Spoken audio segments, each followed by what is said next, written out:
Welcome, everyone. Dr. Anthony Criniti IV here, also known as Dr. Finance. You're on the Dr. Finance Live podcast at drfinance.info. Check that out there.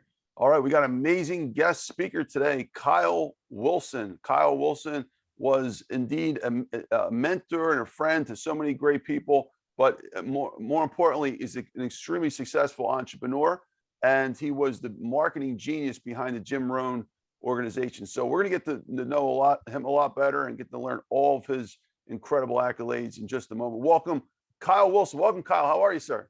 Good, man. Good morning. How are you? I'm very, very well. Thank you, sir. Nice to have your honor. Pleasure to meet you. No, same here. Thanks. So Kyle, before we get started, we're going to do a quick 30-second just overview of yourself. And then we're going to get into your story in depth after that. And then the next step would be, we have about 20, 25 questions or so that we'll answer, probably about a minute, 2 minutes each, and then we'll wrap it up. So that's the timeline. You want to start with maybe a quick overview for our audience? Let us know a little bit about yourself, maybe 30 seconds. Yeah, I grew up in a small town. I've always had an entrepreneurial bent. I had the good fortune to get in the seminar business, which led me to promote people like Brian Tracy and Jim Rohn and Agni and Dino. And that later led me to launching Jim Rohn International. And Jim Rohn was my 18-year business partner, friend, and mentor. I've also got to work with so many other amazing, iconic thought leaders and speakers. And, today I do masterminds and books and, just kind of have built a business that really fires me up, and I love what I do. So I'm incredibly blessed, and it's an honor to get to talk to your audience. Thank you, Kyle. Appreciate you. And folks, this is an amazing man. He's done so many incredible things. Like, just wait until you hear the story. So Kyle, if we can we start maybe in your early childhood? I believe you're originally from Texas. Is that right? I am. You want to tell us about the first 10 years, maybe? Well, not much to tell. Grew up in a small town, and not a lot to share. I was the youngest of four, and in many ways didn't feel like I fit in, and so it's been kind of an amazing journey to find something that's very unique. To I didn't have any role models really that have led me to where I'm at today. Thank you, Kyle. So, Kyle, what was your early years like? Like, did you have a lot of entrepreneurial jobs? Were you working a lot as a kid? What really started building the foundational blocks to you becoming extremely successful business savvy?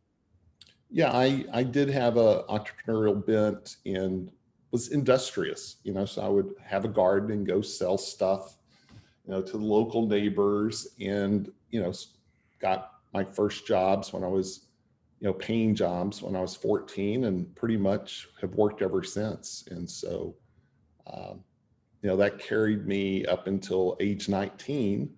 And but I also got into drugs in high school. So that took me down a whole different path. But I also sold drugs. And I think there was kind of that entrepreneurial bent that led me down that direction. How about paper boy, bus boy, any of that stuff? Did you do lemonade stands? Yeah, my own version, just all the jobs I had. Oh, okay. And Kyle, did you want to go into what you do after high school? Did you go to college or? Yeah, let me kind of take the audience where that magical journey for me was. At age 19, I really had a big shift in my life, and I got serious. Went from drugs, and even though I always had jobs, I again was going down a wrong path. And at age 19, made a big shift. And then by age 20, I started my own little business, a detail shop in Vernon, Texas, that led to a service station. And now I'm 10 employees, built a decent company, had a house. And I really felt at age 26, a God whisper, if you will. And I sold everything and moved to Dallas. Didn't have a plan. If I could make $100 a day, that was my goal. So I was going to detail cars And through all these, what I call serendipitous things that happen, and that's always the common thread, I think, for everyone I've ever talked to that's had success, is I got in the seminar. First of all, I attended a seminar, and the guy I bought the ticket from was looking to hire people. And I said, hey, I'm open. I don't have anything going. And then I found out it would require 100 cold calls a day to book yourself to go speak for companies. And I'm talking car dealerships, furniture companies, real estate offices, insurance companies. Back in the 90s, there were even all these other companies that don't exist now that had sales teams. And you would book yourself to go speak at those type of companies that was really a cold audience. And you go in to share some ideas, give value, but then you would sell tickets to a seminar.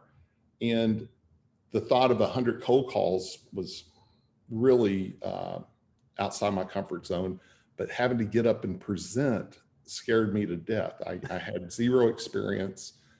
I wasn't a good speaker. It wasn't comfortable. I would get nervous in high school when you had to even talk in front of the class. But I felt I was in this bubble. And I think most of us can relate to that, those times where you feel like you're definitely scared, nervous, but you have a sense of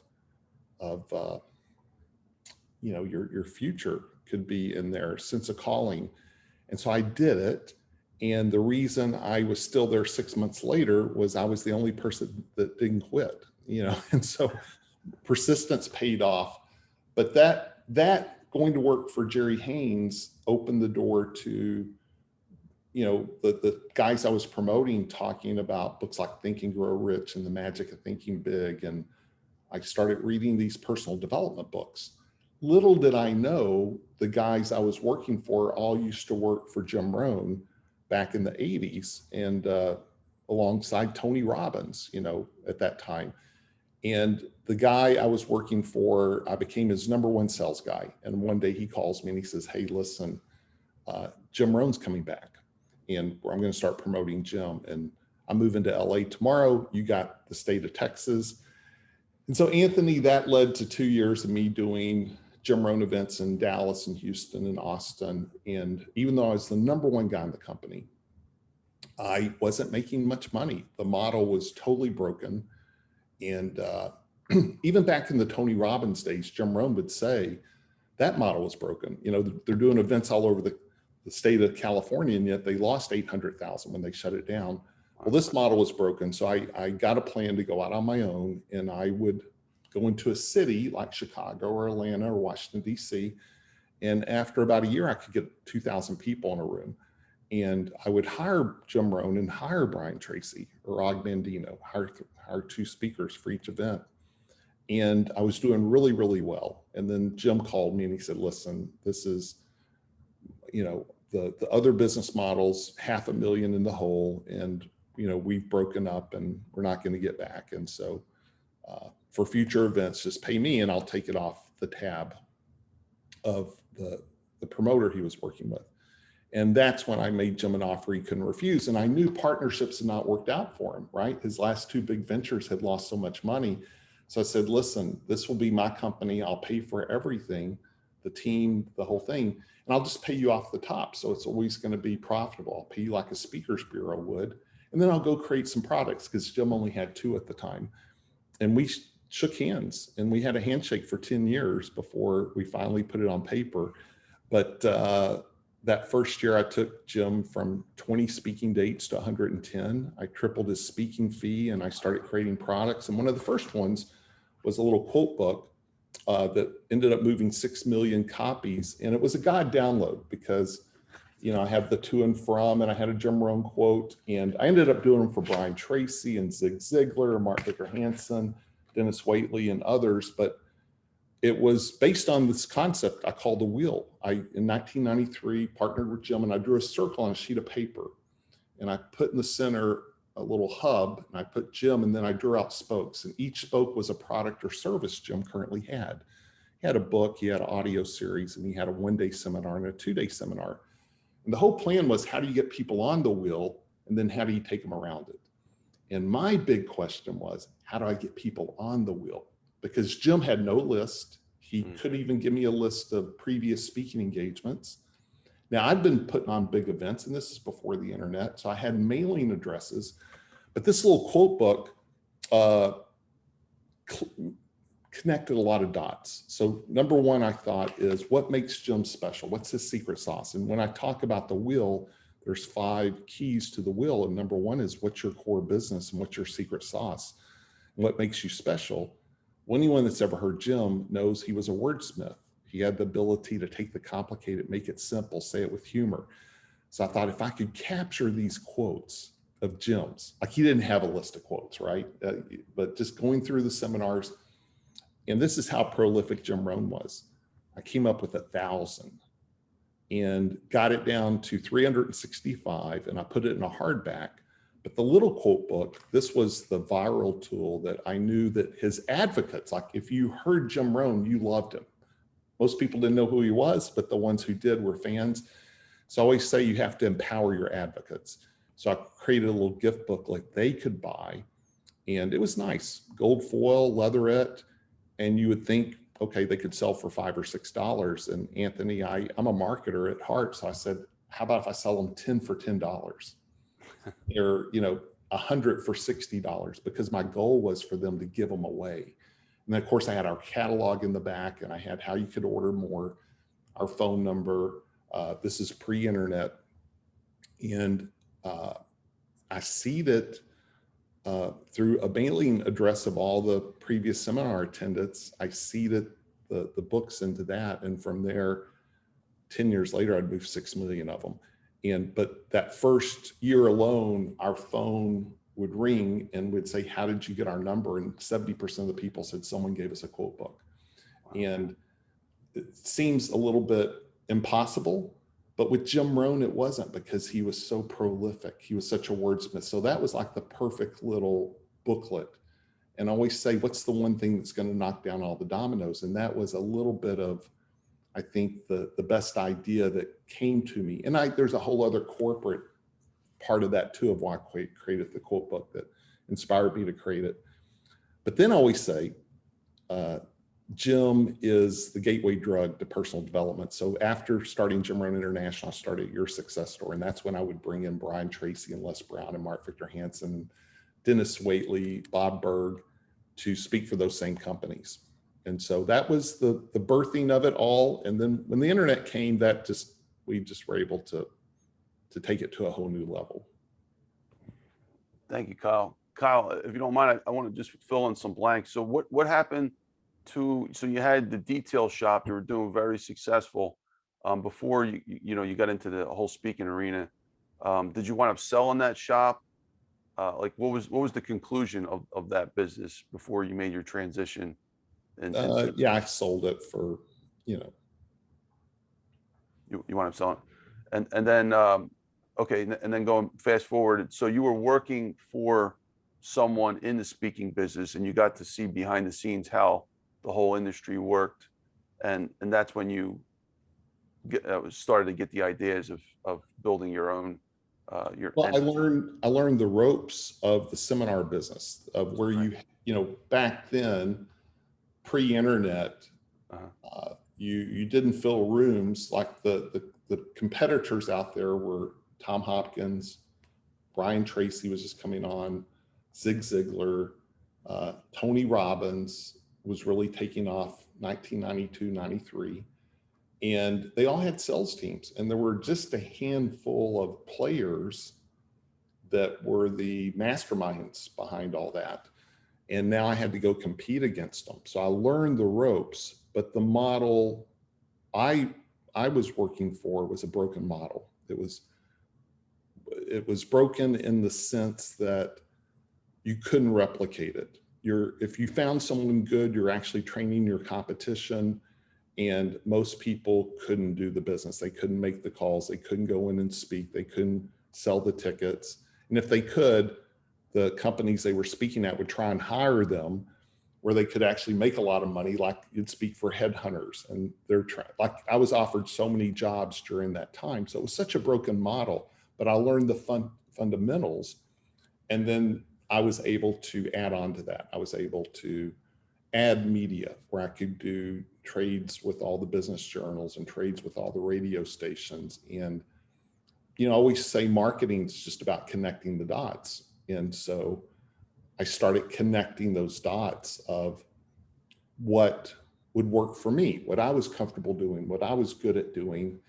And, the thread of that is I did the same thing when I had a detail shop that turned into a service station on the highway that had the school contracts and everything else, right? To start kind of connecting the dots. Well, that's what I was able to do in the seminar business, and take what was working, but then add my own twist to it, and then add what I wanted to do and what I didn't want to do. What I found worked and what I found did not work.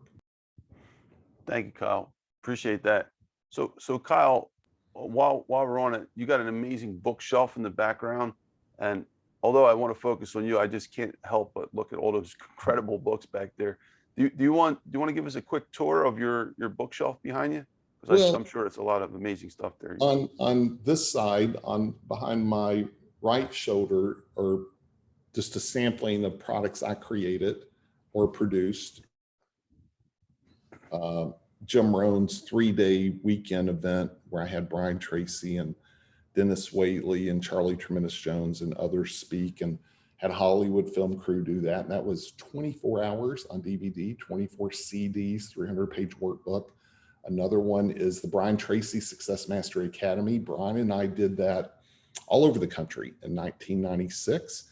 And then he and I did a 20-year anniversary of it in 2016. And I invited Darren Hardy and Vic Johnson and about 15 speakers to speak at that 3-day with Brian and I.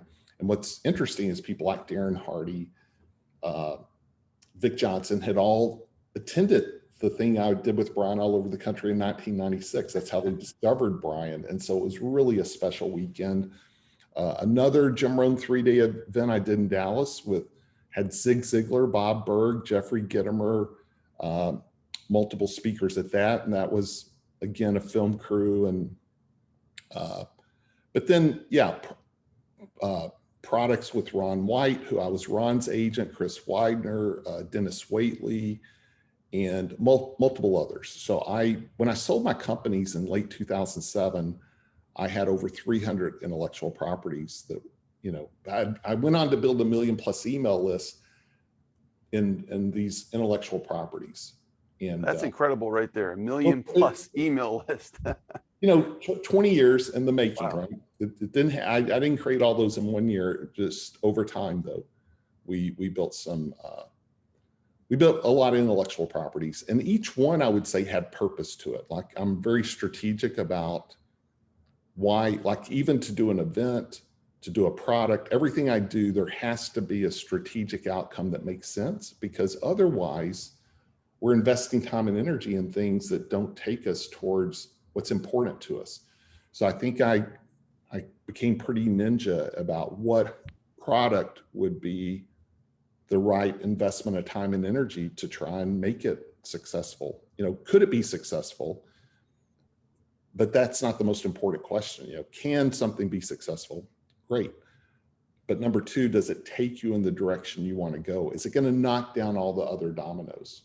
So I talk about 7 principles to marketing, and that's one of them, is making sure everything you do is strategic and is going to compound over time and be synergistic with everything else you do, versus doing one-offs. A lot of people, entrepreneurs, they're so tactically driven. They're doing everything that they're told they got to do, and they're not doing any of the principle-based stuff. And so I call myself a principle-based marketer. And folks, I just want to pause for a second. There's a lesson here. So, I have over 1 million followers on social media, so I can attest from this firsthand.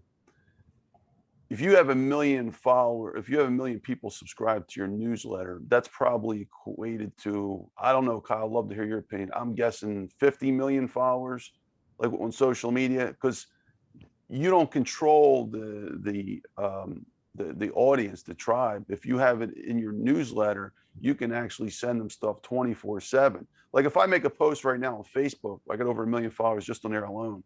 I might get 5,000 likes. I might get 100,000 views, but I have over 1 million followers. So why are they only showing it to 100,000 or even 50,000 people? But if I have the newsletter, right, that's all 1 million people are going to see that.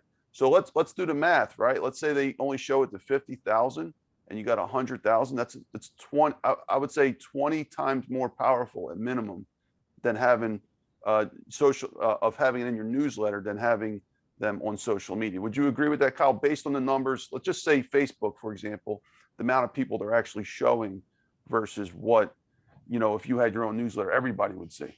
Well, I would say having the email list is 100 times more valuable. I don't want to try and equate it, but there's a lot of distinctions there. But when I sold my companies and retired for 7 years, when I came back out, I knew the quickest way to build an email list was through social media. But then you have to have methodology between your podcast and social media and YouTube on how to then acquire that person onto an email list. And I think because then you can talk to it. And I do have issues with how most of the people in my space talk to their list. I feel like they're selling way too often. They're, got people in funnels. And my philosophy going back 20 years ago, it hasn't changed today. Again, I'm a principle-based marketer. So when you build an email list like I did, it's really an ATM machine. I mean, it's like you can send out an email and make a lot of money. So then you have to be disciplined to only do things that are congruent with your message and that can help people. And it's easy to say, but I watch a lot of people in my industry. I lose respect for how they now can sell everything and anything that I wouldn't dare endorse. And so if you really believe in principles and you really believe in value, what you're going to do with social media and what you're going to do with your podcast, what you're going to do on YouTube and what you're going to do with your email list are all the same. You're going to give value, value, value, and then occasionally give people something to say yes to. And email was much easier to build back then. I got really, everything I did, the quote books, everything I did was to build my email list. And I was one of the first guys to really build a big internet group, but most people were building it to sell. I was building it to find people to get on my wheel. Again, the thing about the wheel, when you look at people like Darren Hardy and John Assaraf and Robin Sharma, they all do the wheel. They're not funnel people, they're wheel people, because the wheel is you get people on the group, on your list, and then you bring them value, value, value, and occasionally let them pick what spoke on the wheel they want, right? You don't have an agenda. Funnels drive people to agendas versus focusing on relationships. And I'm kind of generalizing. And so for each spoke, I have a criteria and it has to line up with that criteria. But back to social media and the fact you don't own your social media, as you said, I remember telling my good friend, Tom Ziegler, back in 2016, I'm like, Tom, you got 5 million people on Ziegler on Facebook. You've got to occasionally give them something to say yes to get them onto your email list. And he's like, no, I don't want to do that. I just want to bring value. And he was getting, I don't know, hundreds of thousands of likes per post. Wow. It was beautiful, right? Facebook changes their algorithm. They do it again. They do it again. They do it again. They do it again. And he goes from 100,000 to 500. So 5 million people, but only 500 likes on a post. What? Yeah, no, because they kept changing their algorithm to where they then want you to pay to talk to your own list. And so, and I have some Facebook groups with over 100,000 people, but they want you to pay to talk to them. And if anyone thinks that's not going to happen with Instagram, it already is.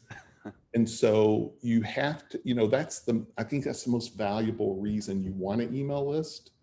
Yeah, the game's changed. I get all that, but the players keep shifting the rules to where they make you pay to build a list, and then you build a list, but then they make you pay to talk to that same list. Absolutely. And that's proven. And you go back to even MySpace, and you can build a list, but it's not yours, and stuff can happen. So the biggest advantage of email is you do own it. And if you are selling all the time on it, then you're actually churning through people.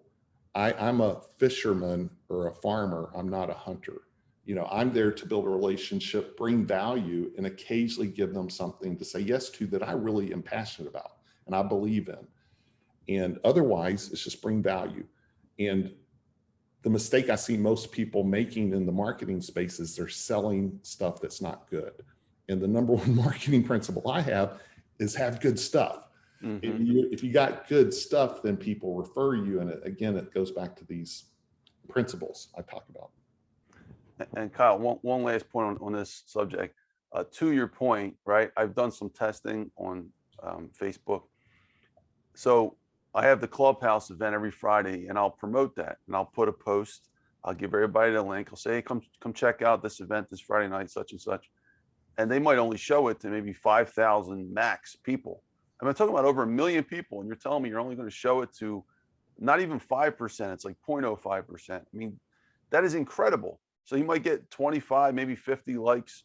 And then if I do it with YouTube, right? So after this podcast interview, I'll get more. I'll probably get like, I don't know, maybe 20,000 views. But still, relative to the million, it's very small. Now, if I go and add a brand new content, fresh to them, right? I'll put maybe a post with some quotes. That's when I get 50 to 100,000 or more views. So they want to see brand new content as part of their algorithm, but dare you try to put another link to a competitor on there? YouTube or Clubhouse. Yeah, that's where you got to connect the dots and rewire the system. So can I share a brief story about that? Absolutely. So the 2016 Brian Tracy 3-day event, and I've been retired. I just came back out. I started a mastermind in Dallas, LA, and Philly, and I'm loving what I'm doing. I'm with Brian Tracy in San Diego, January of 2016, and we're talking. And I said, you know, Brian, it's been 20 years since we did the Success Master Academy. And he would always say, greatest program he ever did. And I agree. It was a 2-day event with 16 modules. There's a whole story behind it. And his wife would say it, Barbara, he would say it, and it was truly live, 16 modules. And I said, we should do a 20-year anniversary, and I got chills. So, but I'd been out of the game. My email list was small. I didn't have a team yet because that's not what I wanted to do. I didn't want to get back in the seminar business. I was doing masterminds and books. And that's what, on my left shoulder, I didn't talk about those. Those are the books I do where I have people like Darren and Brian, but also entrepreneurs in my books.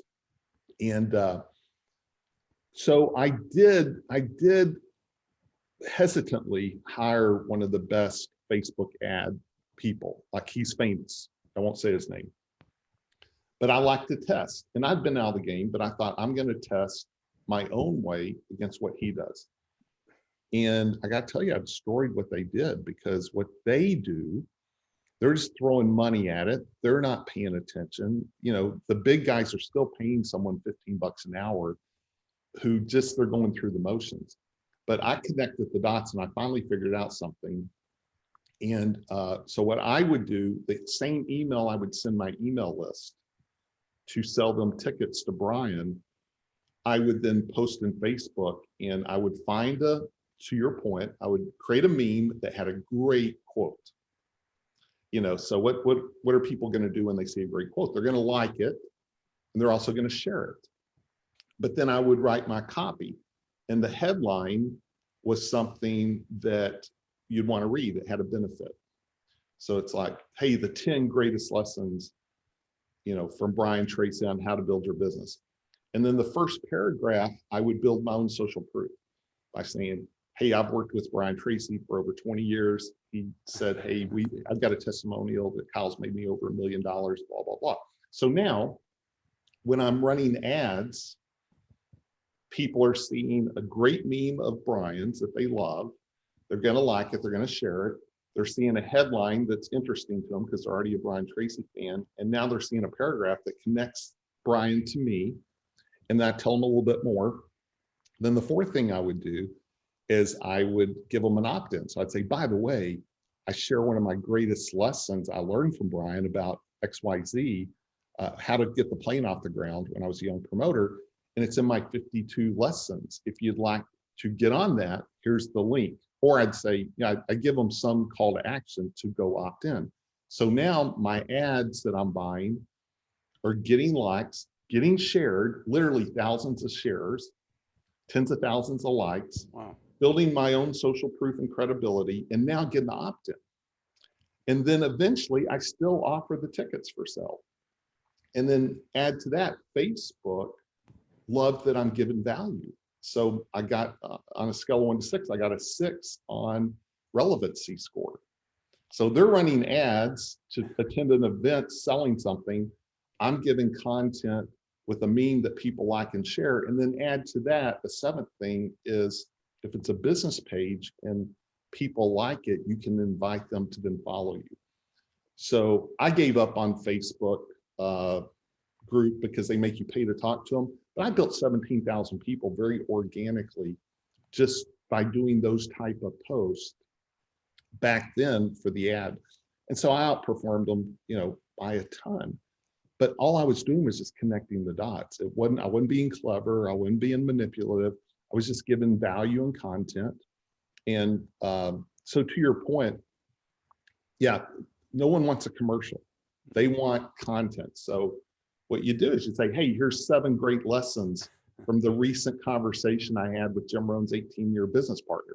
And you start listing that, hey, to catch the full interview, go to. And you have a meme, right, of Jim Rohn and a quote or something like that versus just promoting directly to YouTube. Thank you, Kyle. That's brilliant, brilliant tips. Let me know how that turns out. Yeah, exactly. Thank you, Kyle. Yeah, we got to share notes offline. I know that's pretty cool that you actually were going benchmarking someone else that you paid and seeing where you were doing, and you outperformed them, which says a lot. So that's. And I did multiple tests similar. I took what they were doing, did my own test. I'm talking to a Brian only audience, a Darren Hardy only audience, a Brian centric post, a Darren centric post, everyone post, the Facebook lookalike list. And I kind of accidentally discovered the other thing though. And that's why I always say some of this stuff you want to do it yourself, because if you're paying someone else to do it, you're never getting the metrics and they're never connecting the dots. That's right. So one of the guys that I coached for 3 years, he's pretty famous now, is Darren Hardy, and Darren's reached over 1 billion people. And I'm the only podcast he's done in 5 years. And one thing he shared on the podcast, I said before we're 20-year friends. I said, Darren, is there anything I can't ask you? And he thought about it and he goes, ask me anything. I said, well, I'm going to definitely ask you about entrepreneurship and marketing because people see you as a speaker, but I know you're also a brilliant marketer. He said, ask me anything. So we got to that part of the interview and he said, listen, I got 3 jobs: create content, deliver content, and I'm the head of marketing. So even though he has 20 employees, he is still the head of marketing. That doesn't mean he's in the weeds doing everything, but in the beginning he was. He figured it out. He figured out what works, doesn't work. Just like you're hacking how to do, your Facebook and YouTube, and you're learning, and now you can keep connecting the dots. And it's one of the things I'm just always encouraging people: be the head of your own marketing. Doesn't mean you're doing it all, but you have to be the architect. And so the most successful people I've worked with that I've coached, they either had someone like me, which I don't do that anymore for people, I only coach it, but they are their own architects of marketing. You either need a partner that you trust or you need to do it yourself. And that's just my own little bias, I think. Kyle, I can't put in words how much I agree with you, other than saying I agree 100%. Because just real quick on my own story. So I got 3 major books. I was a professor for 10 years after being a financial planner for about a decade, and taught at 6 universities. And I wrote each one of those books that I feel changed the whole subjects of sciences of finance and economics. I got one review in 10 years on Amazon. So it was doing horrible. Sales were horrible. Everything was horrible. I became a product of my own teaching. I retired. Fast forward about 4 years ago, I retire, and then COVID hits, and I had a little bit of a break trying to figure out life and some other things, and COVID hits, and I'm like, I'm going full steam. And one of the things that was on the top of the list was I'm going to be head of marketing. I have to not only just like be good at marketing, I need to be great at marketing. Like bottom line, like there's no questions about it. And I figured out all this stuff on social media all in the past 2 years or less by just doing what you were just saying, experimenting little by little. All right, I got Facebook conquered. Let's move on to Instagram. Let's move on to Twitter. It wasn't in that order, but then Clubhouse, LinkedIn. So each one of those was a milestone, and you are 100% right. Even if I take this 10 levels up, if I had a team under me that was a huge team, I still would have to be actively involved because it's everything. It's so important. I'm so glad you said all that. And here's the additional part of that is no one knows your client better than you. And so I have a lot of big real estate investors in my world, and it's kind of a product because the real estate guys, I'm on their advisory board. So that's kind of brought in this whole world of that group. And oftentimes they just want someone else to tell their story.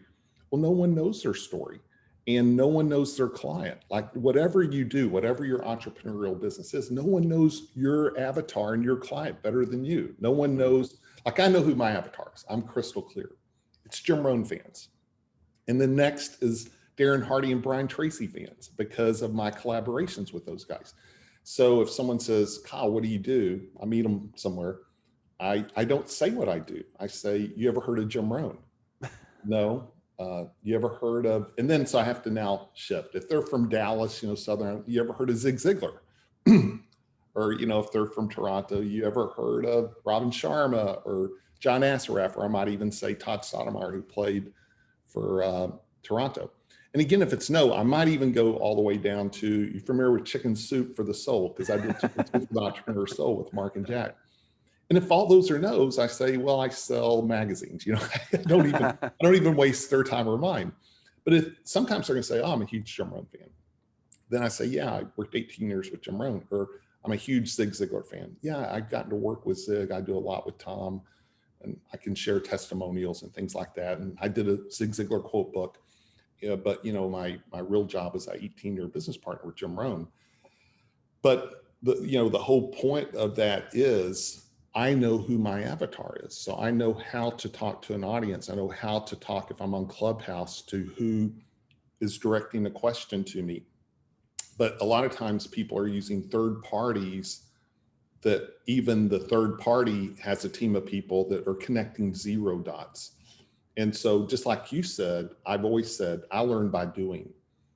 I had a service station. I sure didn't know how to go make 100 cold calls a day, or how to go speak to companies and give a presentation, or then how to sell them tickets, and then how to get referrals. I built my business on referrals, and I learned it from Brian Tracy's Psychology of Selling, where he talked about how to get referrals. And then I had to learn to create products. I never created a product. I had to learn to publish books. I sold over 1 million books as a publisher, but I had to learn that. And I do better with self-publishing than I've done Simon & Schuster, I've done Random House, but let me tell you, that world is so upside down.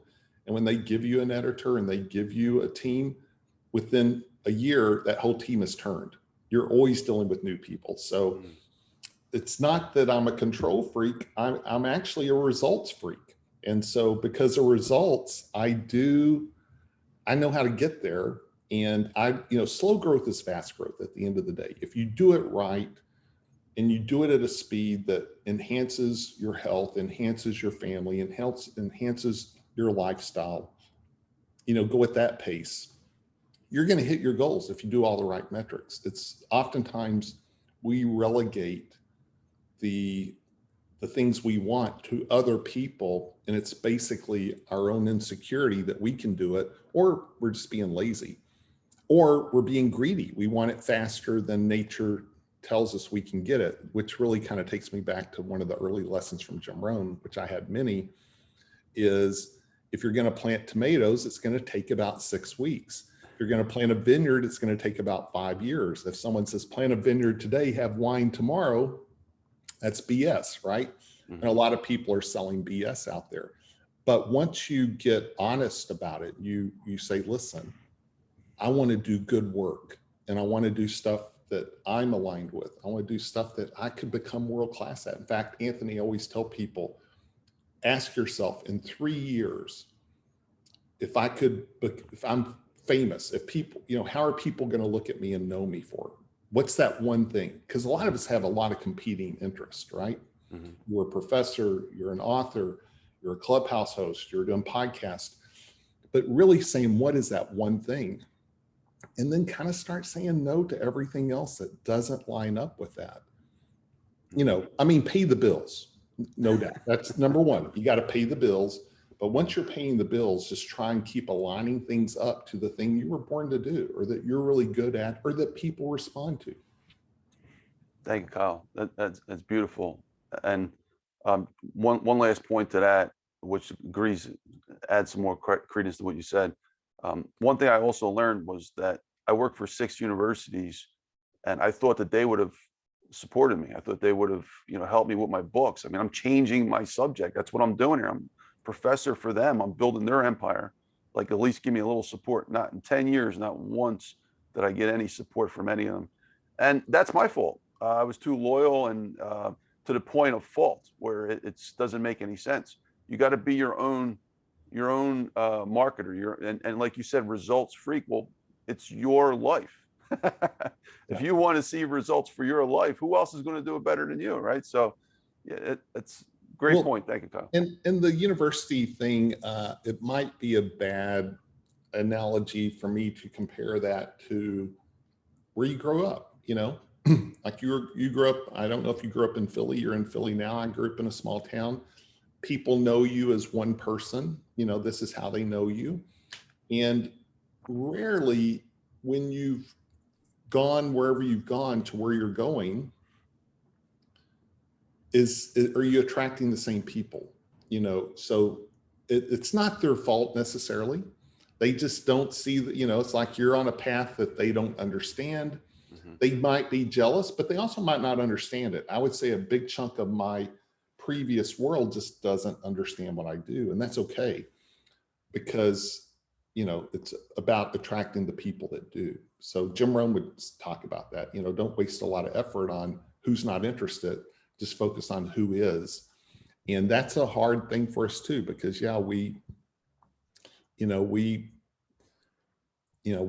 it's just hard to get to that place, right? Where we're content, I'm not addressing what you're saying. Mm-hmm. You're not making them wrong. It's more just that you're attracting a new audience, and you can really serve that new audience. And that's why you're putting yourself out there. And you know what happens? The minute the rest of the world starts validating you, some of those same people come back around. That's a brilliant point. They're going to invite you to come speak here in another 10 years. Yeah, exactly. Tell your story. Thank you, Kyle. All right, Kyle, speaking of story, I just want to maybe fill in 2 more blanks, then we'll get into the questions. So you sold the Jim Rohn organization, did you say 2016? 7. 7? Okay, so there was a 5-year gap of time. I believe you said you were retired. What was retirement like? How did that work for you? Yeah, so I did own Jim Rohn International. I did own YourSuccessStore. I owned a bunch of companies, and I sold them all to a company that was buying Success Magazine. The guy I knew well, it's one of the few guys I would have sold the companies to, and I negotiated, had 20 employees, had 6 guys, including Jim and Denis Waitley. I was the agent for. And I gave 20% of all the sales to my team, and that was pretty cool. Single mom, $250,000 and things like that. And So that was fun, but I had to stick around for a year, and that was not fun. They didn't do well, like how they handled the way we did things, which were very entrepreneurial. We were very entrepreneurial. They were very corporate. And the guy who negotiated the sale said, if you guys are going to buy Kyle, you have to leave that company alone. You got to let them stay where they're at, keep their own building, don't bring them in. And that was all agreed upon. And then within 5 weeks, he left the company and went and took a job somewhere. And they marched right in and took over, and it was not good. So that first year was one of the hardest years of my life, because I watched the things they were doing out of ignorance. If I'm being honest, they just thought they were smarter than us. And I could go a deep dive in that.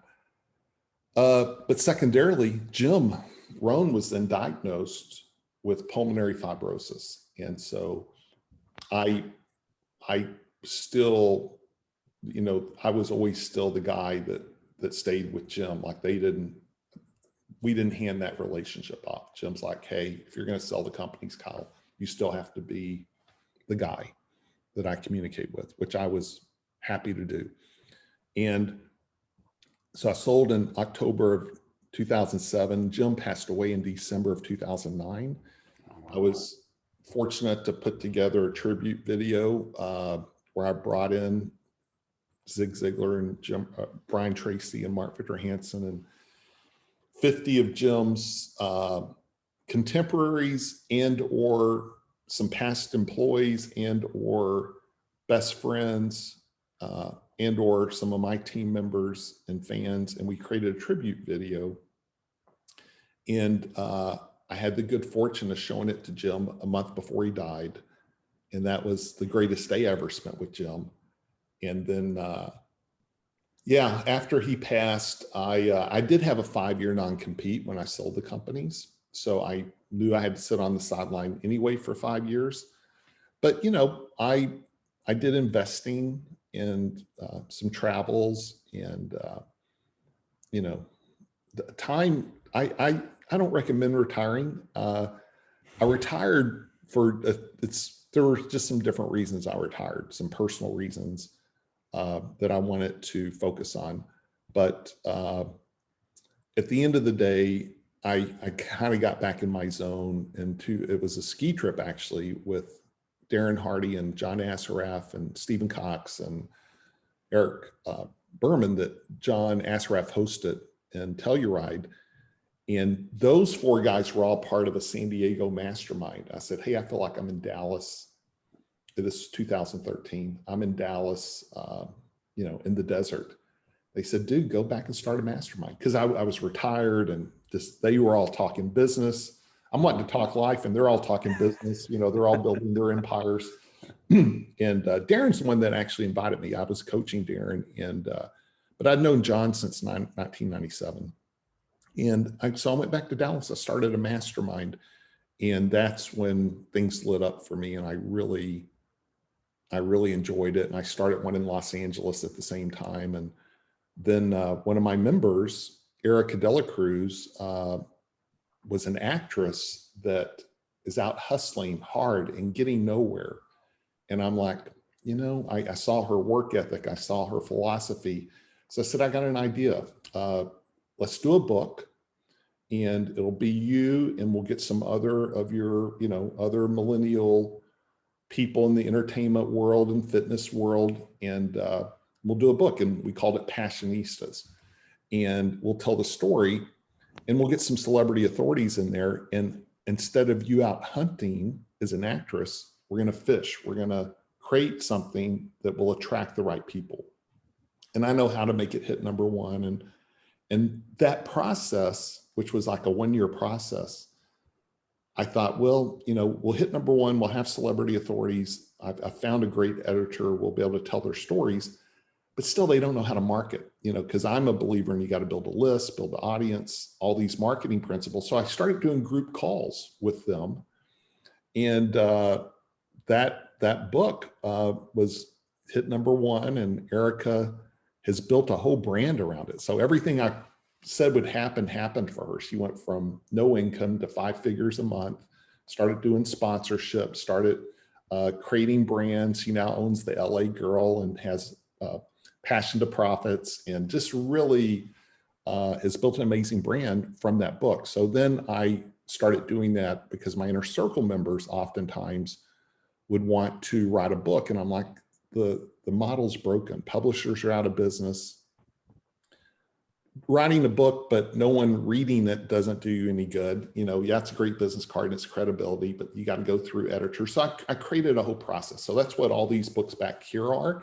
And, you know, my most recent book, Think Big, had Brian Tracy and Chris Gronkowski and Brian Buffini, but it also had entrepreneurs, mostly that are part of my inner circle. And, you know, we hit #1 in 25 categories. We donate 100% of all the launch profits to a charity each book. This most recent one was to a place in LA that feeds and clothes the needy in their area. It's a church. Typically we don't do churches, but this one, I really love what they do on the ground. And so we've just kind of built a pretty cool model. And it's something that's part of what I'm good at, you know, but at the same time, the people involved, I feel like we're helping them in such a way. It's something I would do for free. I don't do it for free, but I would do it for free. And so that's my 2 core things now. I do a mastermind and I do the books, and then I have like a VIP marketing coaching program, but everything I do is group now. It's like, it's all kind of, I have a team and we do it on group, and I love what I do. Thank you, Kyle. And Kyle, did you say you're doing something in Philadelphia too? Well, you know, what happened was I started my mastermind in Dallas and LA. And then in 2017, I had a guy, you might know him, Stephen Lloyd, who joined my Dallas inner circle. And Steve's a big investor, and he begged me to come to Philly. And I test everything. So we had a test. So you got to let me write the copy and we'll test it. And, you know, we'll limit it to 50 people. And sure enough, we sold it out like in 2 days for like a 1-day thing. And then I brought in Keith Elias, who 6-year NFL player that I was coaching at the time, who runs the entire player re-engagement for the NFL. And so Keith came to speak, and it was Steve and myself. Well, once we sold it out, I asked Steve, can I do another one more in Amish country? Because I have some good friends there, Dave Zook. And he said, sure. So I got 60 people with Dave the next day. And then Keith spoke at that. So between those 120, I thought, okay, we checked all the tests. I'll start a group in Philly. And because people say, come to Chicago, come do it in Florida, come do it, you know, and wherever it is, Denver. I'm like, no, it's Dallas and LA. But after that, I started a group in Philly. And so, I don't know, we had 25 people that were either Boston, New York, DC, Philly, but also Lancaster, Pennsylvania. It was a great group. And at the same time, I would have Dallas people fly to Philly, Philly would fly to Dallas. And then COVID happened. And so since COVID happened, I haven't done a live event in Philly. And one of the people in my Philly group has now launched his own big community. So, you know, I'm sure I'll come to Philly, but I have a lot of Philly people in my Dallas group. And when I say Philly, I'm talking Pennsylvania people. Yeah, you had 3 major prongs though, basically. You covered Dallas down south, you had the West Coast with LA, and then Philly was representing the East Coast. And Dallas was kind of the hub because I live here, and that's where I started. I love SoCal, and I was just there, and I have a great group there, and we have people in Seattle and Vegas and San Francisco and Portland that will fly to LA. But when COVID happened, Philly and LA hard, Dallas easier. So this past year, it's mostly been Dallas, but I am about to do another LA event. And then Philly, I love Philly. I love the combination of my Philly and New Jersey people with this Mennonite Amish group that's amazing entrepreneurs. And have you ever heard of Jeffrey Gittimer? Yeah. So Jeffrey's come to my Philly inner circle. Jeffrey's my friend since 1993, spoken at my events. Where's he? Is he from Philadelphia, Jeffrey? He's from Philly. Yeah. No way. He's from Philadelphia? Yeah, he lives in Charlotte. So when he came, he had his Eagles sweater on. And I honestly, I'm being a Dallas guy. When the Eagles were in the Super Bowl, I rooted for them because I felt so sorry for Jeffrey being so miserable all these years with the Eagles being so, never getting there. So I literally rooted for the Eagles to give Jeffrey that championship before he dies. But no, Jeffrey's a great, great friend. Jeffrey's the guy that if people are big fans and get him, or I said, hey, we'll just call him right now. And they're like, what? Because he'll always pick up. And so I'll call him, and recently he answered, he goes, hey, Kyle, I'm about to go on stage. I'll call you back. That's so funny. No, Jeffrey's, I've always thought is the world's greatest sales trainer. So I'm a big fan. And he's a Hall of Fame speaker too. I just recently realized that I was paging through the list of the speakers, and I didn't realize how many I interviewed here on this podcast. Daniel Burris, Bob Berg. And then I see Jeffrey's name. I'm like, Jeffrey, everybody was asking me to interview him. And I'm like, I didn't know he was a Hall of Fame speaker. And from Philly, it's incredible. Have you interviewed him? No, not yet. No. I can intro you. He's a really great friend. He was on my podcast not that long ago. I've been on his podcast with him and Jen. He's spoken at my events. I've spent days with him at his place in Charlotte, but he's from Philly. That's amazing. I'm 5th generation, by the way, Kyle. So I know a lot of people here. If you ever need any contacts in Philly, let me know. We'll come back to, I'll do another one in Philly. I'm due to do one in Philly. So. Okay. All right. Awesome. Thank you, Kyle. Appreciate you sharing the story. And so I think it's a good time to move into our next segment. You're doing great. I appreciate you with the great shares as well. Thank you, Kyle. So the next part, and some of these aren't really questions, they're just opportunities to expand on things. So the next section will be about books. You've already covered a lot about books, but maybe you want to summarize your books, maybe a minute or so, maybe your major books and anything you want to talk about for your books. Books that I read, a fan of. You wrote, books that you're authoring or co-authoring. Well, all of Jim's books I published, Jim Rohn's 5 Major Pieces, Seasons of Life, Treasury of Quotes. I published Denis Waitley, Safari to the Soul, Chris Widener's Angel Inside, Jim and Chris's 12 Pillars, and other books. And then when I mentioned Passionista's book with Erica, I've done several books since. And I think the one that's the biggest hit is called The Success Habits, Super Achievers. And it had Darren Hardy and Les Brown and Brian Tracy and Victor Hansen and Phil Collen of Def Leppard. And it's just this 80 entrepreneurs, and kind of my role model a little bit on it was Tim Ferriss's Tools of Titans. And I named it after my podcast, and it was something I really loved doing. And I think I told you before the call, I'm happy to give the digital copy of that book away. In fact, and I'll include all my books up here, Passionistas, all these, and all they have to do is send an email to info@kylewilson.com and put Success Habits.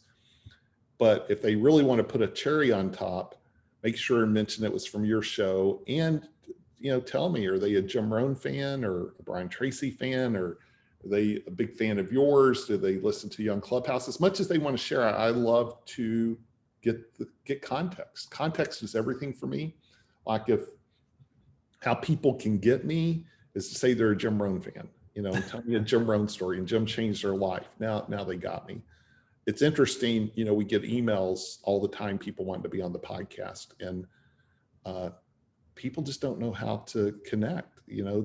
There's ways to connect, and one of the best ways to connect is either geographically, hey, I'm from Philly, you're from Philly, or hey, we both went to the same college, or hey, I loved your story on the podcast. And for me, a great way I really feel connected with someone's when they tell me Jim Rohn changed their life. But I don't want them to make that up. But if they want me to send the digital copy of the book and other books, and also interviews with Darren Hardy, Brian Tracy, it's just a whole cool thing of resources, email to info@kylewilson.com. And that book I'm really proud of. And I have a lot of different books, and they're all really powerful. A lot of celebrity authorities in the books. And I think the thing with the books we do, we're very honest, and Passionistas kind of really help set that tone of, here are these millennial women that get accused of being on social media to do all these, to get attention. And Erica really framed it amazingly. She's like, listen, we have the opportunity now to be our own publisher, write our own book on social media. We can go build our own audience, and you have to put yourself out there to do it. And there was just such an honesty of the good and the bad. And I do appreciate when people are positive. We want authentic, right? But also I like it when people maybe are struggling, but they are pressing through. It's like that duck, on top of the water, paddling really hard. And there was just such an honesty in the book. And so we really learned a lesson on that. It's like people connect with honesty and with challenges and authenticity. And so when we help our authors tell their stories, it's like a 4-draft process with a lot of coaching and editor and calls, but also marketing. We really go into, tell the story. Let's find where it connects. And what was your hero's journey? What was the thing? Like, I had my significant emotional experience at age 19, and really tapping into that. And so every book's different, but my books tend to have a lot of resilience, persistence. It really is unbelievable. Like, if you want to feel gratitude, just start reading stories of what other people have gone through and what they've had to overcome. And it really connects you to, that's part of the life experience. And, if you could do it, I could do it, right? If she could do it, I could do it. And so also, I mentioned the quote books. I created a bunch of those. Victor Hansen, Jim Rohn, Denis Waitley, Brian Tracy, sold over 8 million of those all combined. Wow. 6 million were Jim, so there's a lesson there. 6 million were Jim, 2 million were Zig, Brian, Mark, Dennis, all combined, because authentically, Jim is a wordsmith. That is what he was put on this earth to do, is to share things. And so it really connects with people. So even though people never maybe heard of Jim, someone gave him a quote book and they'd buy 100 and give away, which, by the way, was all intentional. I created it with that type of goal, is people to buy 100 and give them away. And here's what happens, Tony. No one just throws a quote book at somebody like, hey, here, take it. What they do is they say, hey, have you ever heard of Jim Rohn? And you say yes or no. Man, this guy's amazing. And they open it up and they turn to a quote. Learn to be happy with what you have while you pursue all that you want. Then they turn to another quote. And then they might even turn to the back and say, see all these products? That Seasons of Life book, I bought 50 at Christmas to give away to people. Here, take it, enjoy it. And then they sign it for them. So I created a to and a from. So Tony from Kyle, it's got an amazing Jim Rohn quote. And then you'd write your own note, right? So that's what I visualized before I ever even created it, is this would be something our advocates would go give away. So in the current books I do, like the Success Habits book, I do the same thing. I put the to and the from, and we teach our authors how to send these out to people that they care about. And again, very strategic on how they leverage these to give away as a business card, but also to connect. It's got the to and the from and a quote. And then you write your own note. How many books a year do you usually publish, Kyle? We're about one, a little bit more than one. Okay. It's quality over quantity. Yeah, I mean, the challenge of doing it, like I would almost spread it out further, but I think you need. You can't go too far in the future with your author. So I like a 7 to 8 month window of, here's what we're going to do. And we go on that journey together. 6 to 7 months is about the right window then you pause, and then we'll start another one. And I usually have, and we have a fee involved. So, we usually have it sold out before we even start the next one. And then we just go on a journey together. And then, they're friends for life. Like all the authors, we've created a great culture within the books. So I mentioned Keith Elias earlier, played in the NFL, but Keith, this player re-engagement for the NFL. They had an event in Orlando with 300 ex-football players. I was the only non-NFL player there, as guest of Keith. But Keith has been in 3 of the books, and he told me at the end, he said, man, this was like winning a Super Bowl. What you guys have done to create a culture where we all felt connected, we felt like we were on the same team, then we hit #1 together, and it all goes to an incredible charity, and how you pulled it together with launch partners and then celebrity authorities in the books too, is kind of cool. And so it's been fun to watch that evolve. We're better today than we've ever been with it. And that's been kind of a process of learning and observing. But ultimately the thing I took for granted was, because I saw be #1 best-selling author, learn how to market, all these things. But what I really missed was people learning to get clear on their story. And so we have an in-depth coaching questionnaire where we really help people get clear about what's important, what's not important, what are their values, what is their message. We all have these conflicting messages, but getting really clear. So our average author's now been in 3 or more books. And I would say that's the #1 reason, is just they love the process of getting more clear, that then translates into giving speeches or translates into being on podcasts and how to really get clear on that message, which is a process. It's like a unfolding or an evolution that happens. You don't come up with it in a day, right? You come up with it over a period of 3 or 4 or 5 months. Thank you, Kyle. Appreciate that. All right, folks, definitely check that out. And what was that website address again, Kyle? Well, I'm just going to ask them to send me an email. info@kylewilson.com, and put Success Habits book, and I'll send it out. They can go to my website, kylewilson.com, and the book is on there too. They can get it free on my website. Check it out, folks. Definitely will serve you well. It's an incredible series. Kyle is a master marketer. You're a marketing legend, Kyle. That's all I call it. And just the amount of people you've been exposed to for as long as you have, I mean, as Jim Rohn says, and I hear this every single week on Clubhouse, his famous quote, I believe this is his, about you are the sum of the 5 people you're around. Was that Jim Rohn that said that? Yeah, and that really came from Charlie Tremendous Jones. Oh, okay. Who would say you're gonna be in 5 years the average of the people you spend time with in the books you read. And so Jim did his own little version of that as well.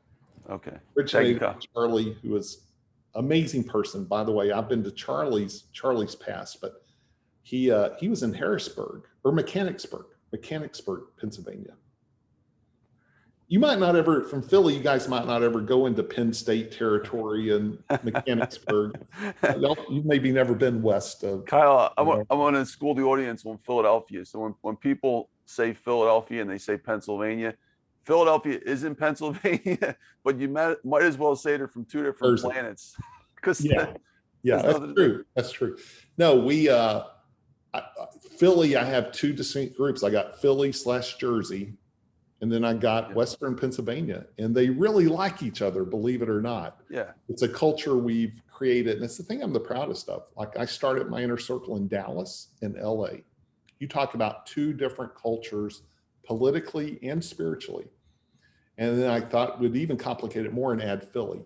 And but they all love each other, and it's because when 31-year Colonel in the Marines, Tim Cole, that ran a presidential inauguration, who's conservative, spiritually, or like he's Christian, conservative politically, and then Jackie Van Campen in LA, who's Green Party Buddhist, and they meet each other and they say, hey, you're a good person. Like, travel changes everything, right? The more you meet amazing people, and you don't even know their spiritual beliefs or politics, but you like them, you trust them. And sometimes it's the opposite. You don't like them and you don't trust them and you believe the exact same stuff.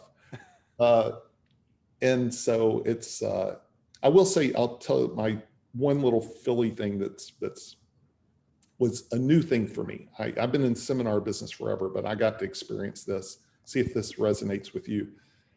Dallas, we start our masterminds at 9, which is about the right time, but it's hard, 9, everyone's talking. So, by 9:15, we get everyone seated.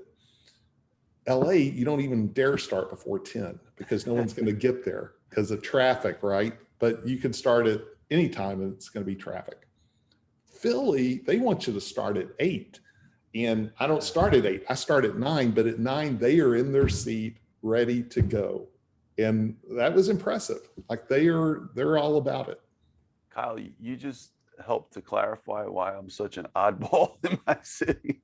I don't know, man. They used to think I was a California kid growing up, like the way I was always on different time schedule than everybody else. But yeah, you're right though. They're very punctual here. I think it ties back to the stock market. But going back to your point about Lancaster, is actually there's a big history between that and Philly, because that was our farms.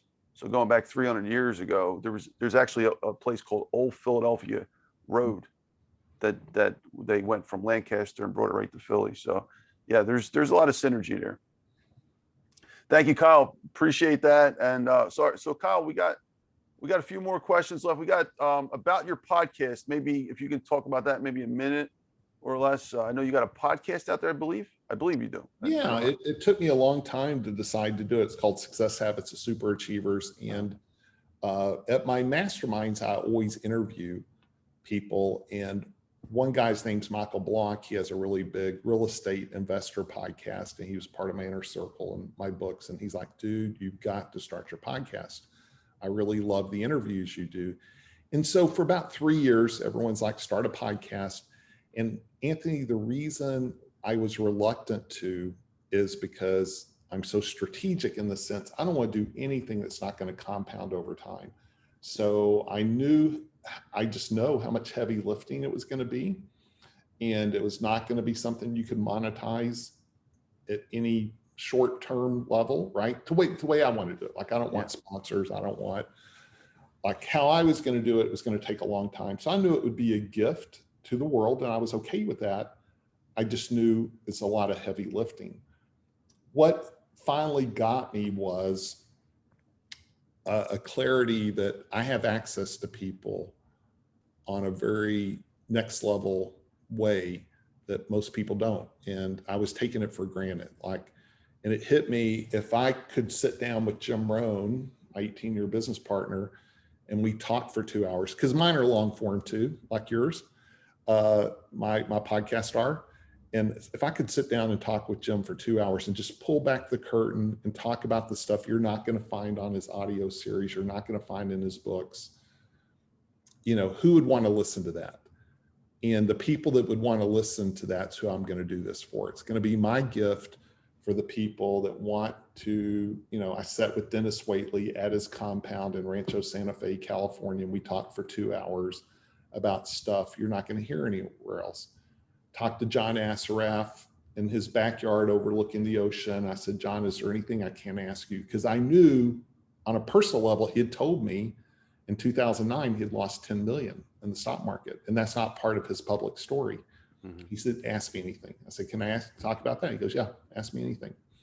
And so it's just been one of these things that I don't think in terms of the 20-minute, I'm not doing it based on any marketing principles. I'm doing it as a gift to bring people that I've worked, 5, 10, 20 years with, that I have vetted, that I know on a next level that I think they can help the audience.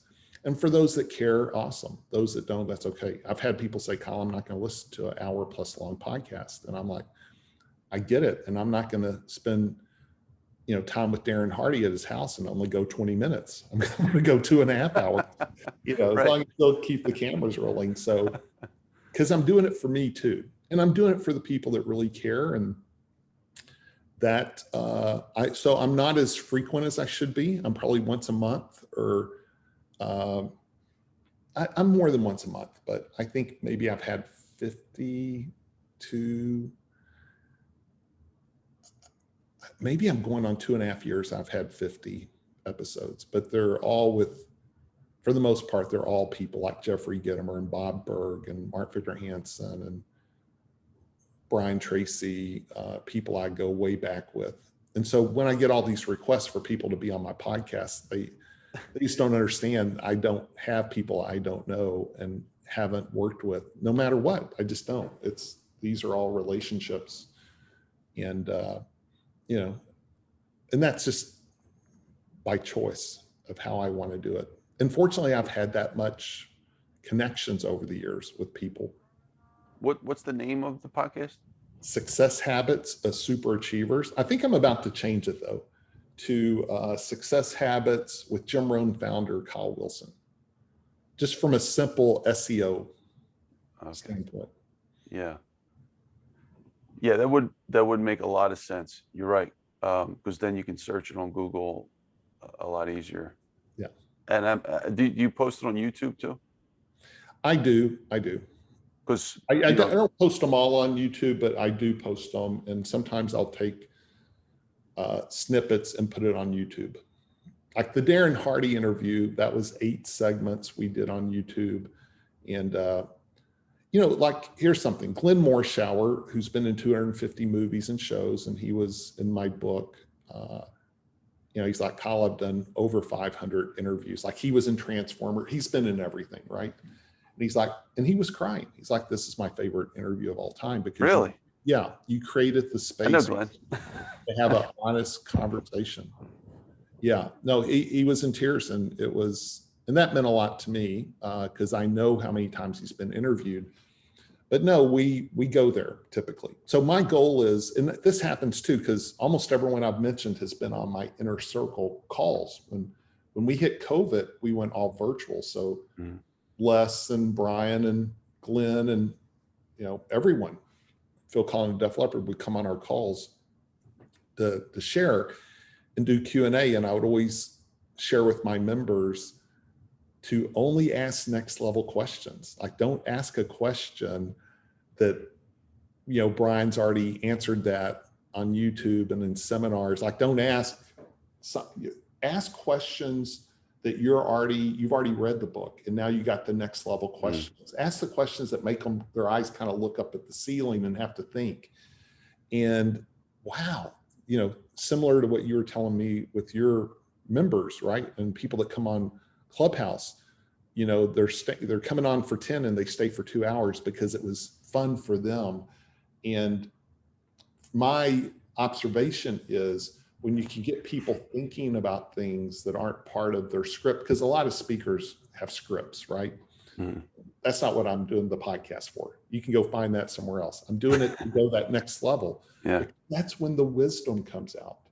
When you can get people that have massive amounts of life experiences, successes and failures, who you trust, who are authentic, and you can get them thinking about questions that matter, what comes out of their mouth is a depth of wisdom, and that's rich. And so that's what I'm seeking on my podcast. That's what I seek when we have people speak and do Q&A at our inner circle and masterminds. Kyle, my next question for you is an extension of this. So I didn't want to be, initially it was never in the books, the plans to be a host on Clubhouse or a host for a podcast. So the history of this podcast, I think you're the 72nd or 73rd interview. Sharon Lecter, my mentor, said yes to an interview one day. I went home and I thought about it for that weekend, and I said, I'm an opportunist. What else can I do with this? A podcast.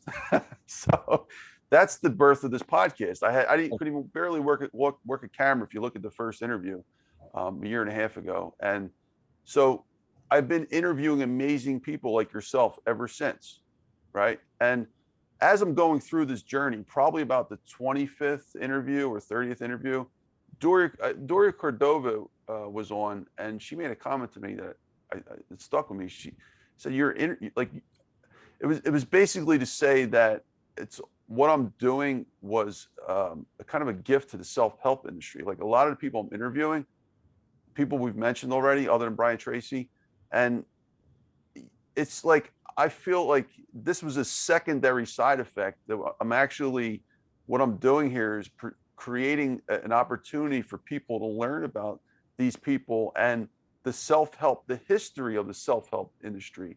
And, you know, so I feel there's something else going on in the background that I myself haven't fully grasped yet, but at one point I will.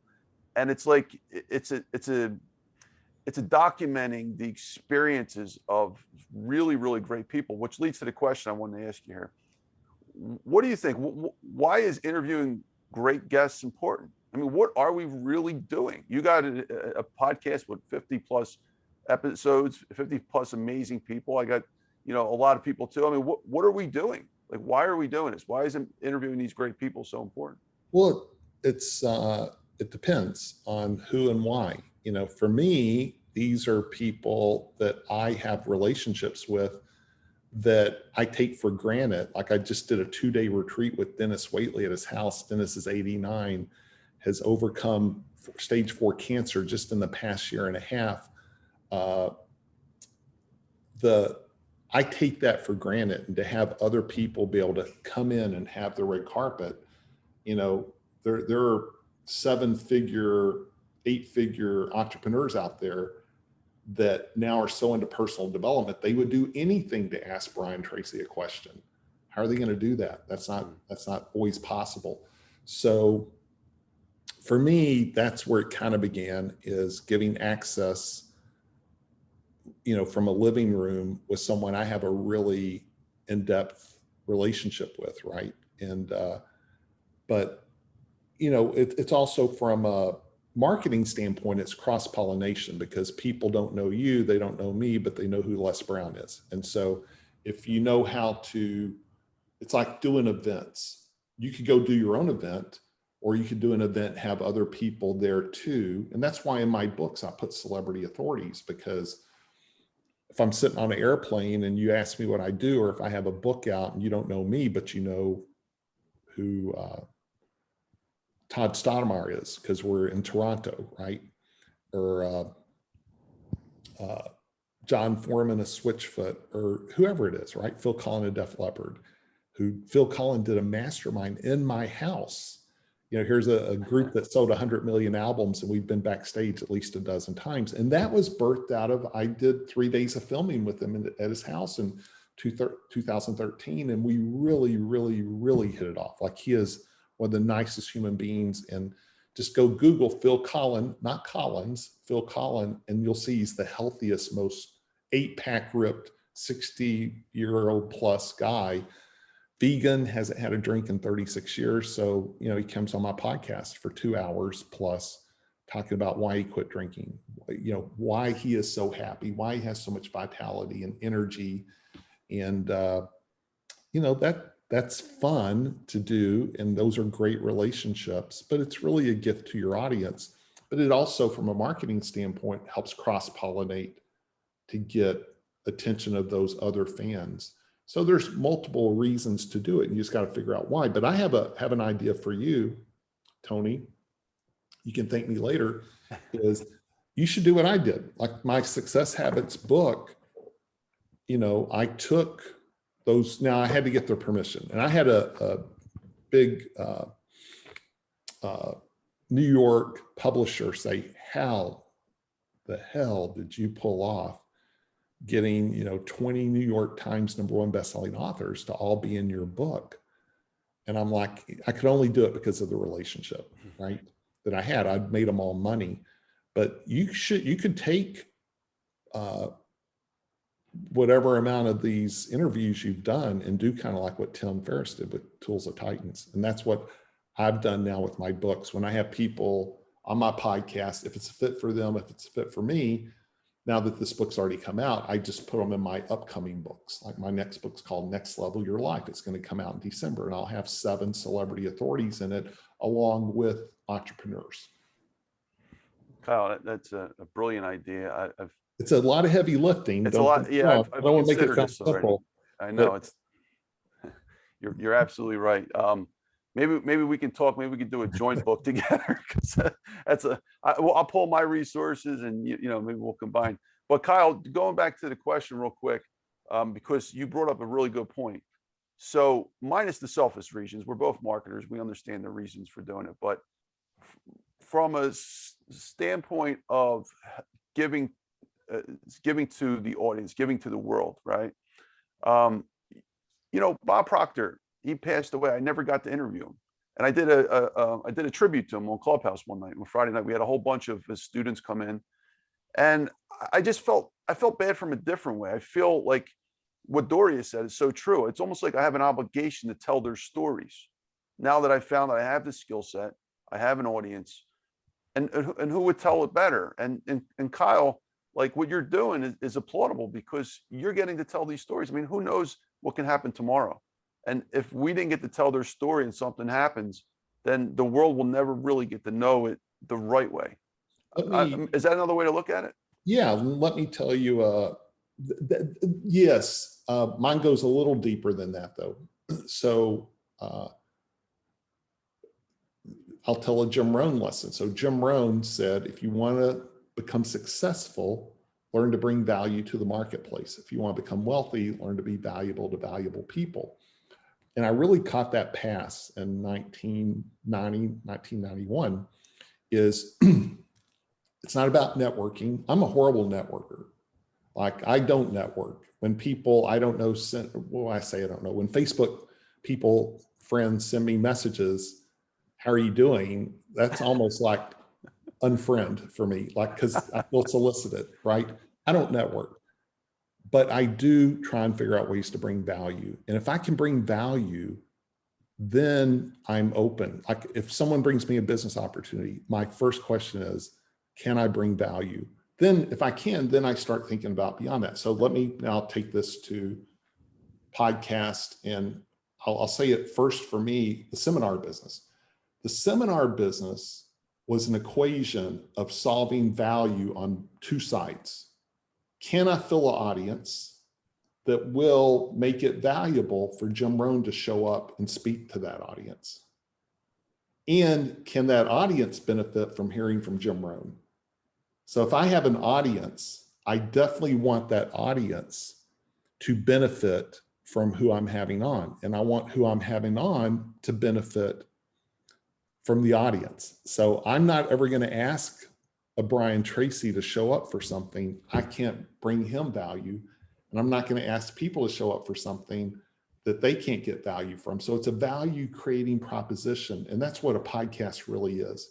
They trust me enough to vet at the guest that the guest is going to bring value and not waste their time. And then the guest is trusting me that I'm not wasting their time, that they're now investing their time and resources into something that will bring them value as well. And so it's that equation I've been doing for 27 years. That podcast was a natural fit for me to continue that equation. I just wanted to make sure that once I press go, just like everything else I try and do, I want it to compound, and I want it to be something that I'm going to start it and then stop it. So everything for me is once I press go, I want it to compound over time.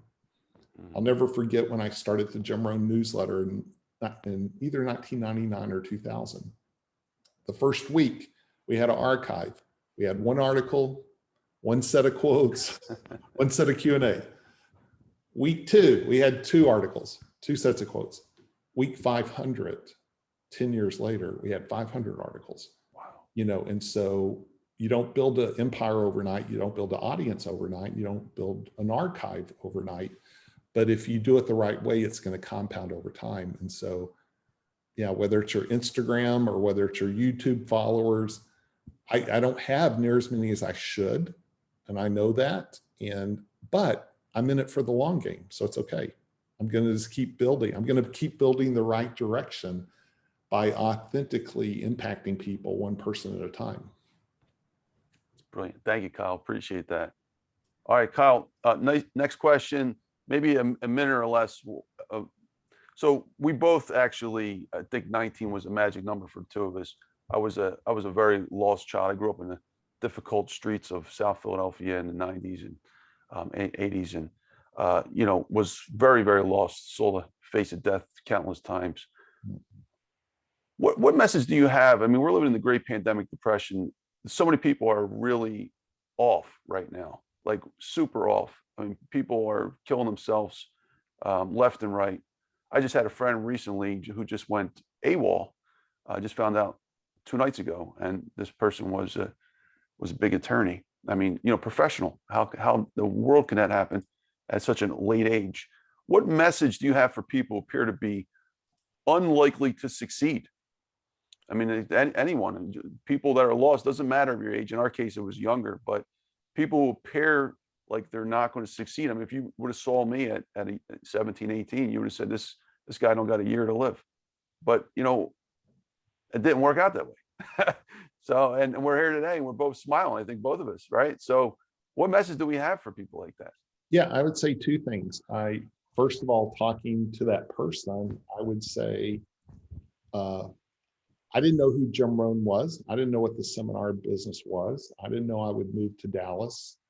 I didn't know anything, but I was searching. And so you have to be on a little bit of a search. I do believe, in a higher power. I do believe there's more to this than just, what we see in front of ourselves. So if you start asking, if you're truly searching and, you pray to God, to the universe, whatever it is, right, that means something to you, and just ask, help me, and really be open to that, because I was miserable. I was a drug dealer. I was shooting up drugs. I've kind of understated how deep I was into that.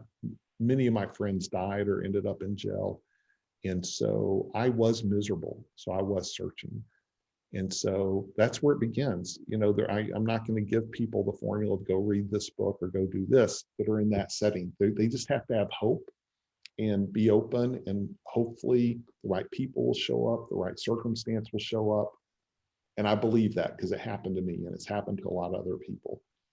The other part of that is the people listening to this podcast that aren't struggling with that, but they have people in their life. And I think that's where I even feel more emotion is for, because I've had people in my life deal with depression on a very, very deep level. And it's near and dear to my heart.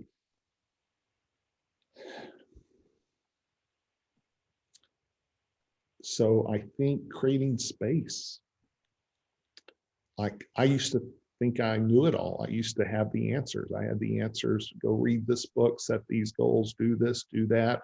Dang it, show up. But you're talking to someone that's wired totally differently, right? Not everyone's wired like we're wired. Not everyone has the same goals. Like there's people that are totally different than us. And if you look at a family of 4, you'll see oftentimes same parents, but 4 people wired totally different. It's not just decisions they're making. They're wired differently. They have a different calling. And so I think having empathy and having hope and not having all the answers, but being able to listen and create space. And I think that's almost more important for this audience, because it's like people would come to us all the time. Hey, we want to reach the kids. And Jim and I are like, we don't know how to do that. But we do know how to reach the parents. We do know how to reach the coaches. We do know how to reach the teachers. And if we can empower the coaches, teachers, and parents that actually have a relationship with the kids, that's the best work we could do. And so, yeah, my own experiences, I've learned to judge less, be more empathetic. And some of the people in my life that have struggled the most have been my biggest teachers, because they've shown me things I wasn't even aware of. That's beautiful. Thank you, Kyle. Appreciate you sharing and being very honest today.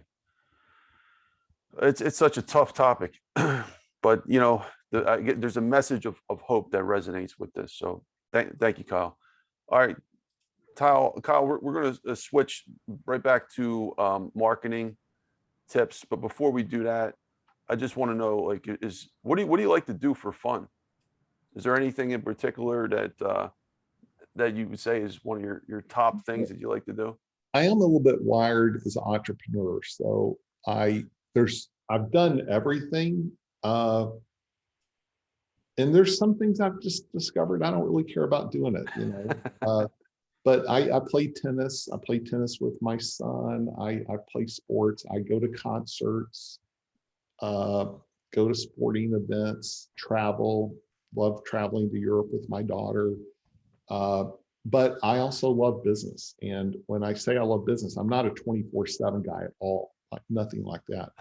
But I love trips that involve like my masterminds and retreats. And I was just 6 days in San Diego and LA. And the whole time my whole lifestyle was built around people that I'm in business with, but we have similar, you know, we're not talking business at all, but we have similar makeups. I used to be addicted to going to the casino. Unfortunately, I don't do that anymore.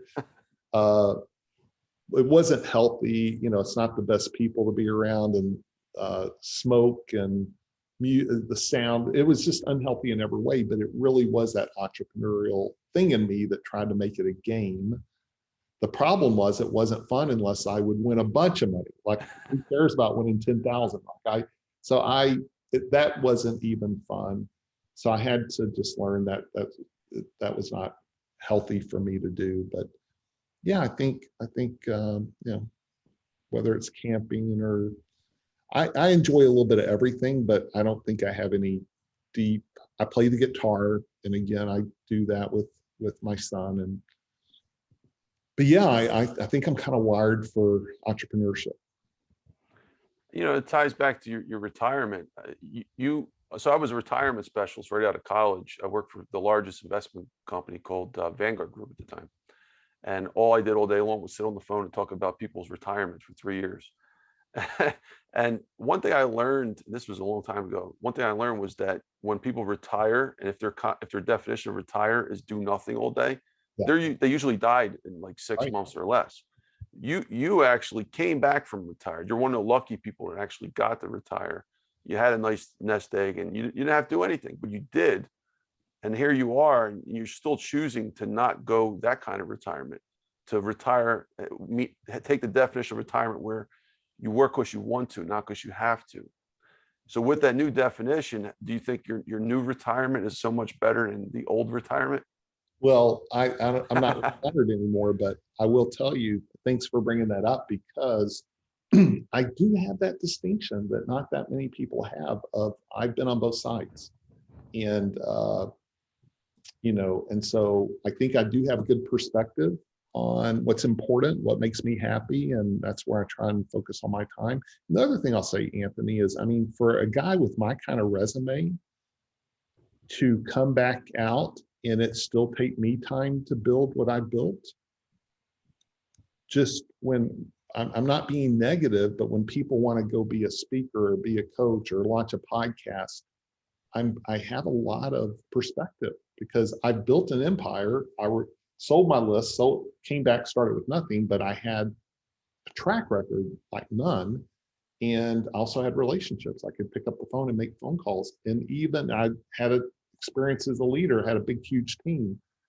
And yet it took me a little while to get the ball going. So I'm a big believer in anything good's going to take time, and you have to go with the pivots. You know, don't get too overly invested in how it should be.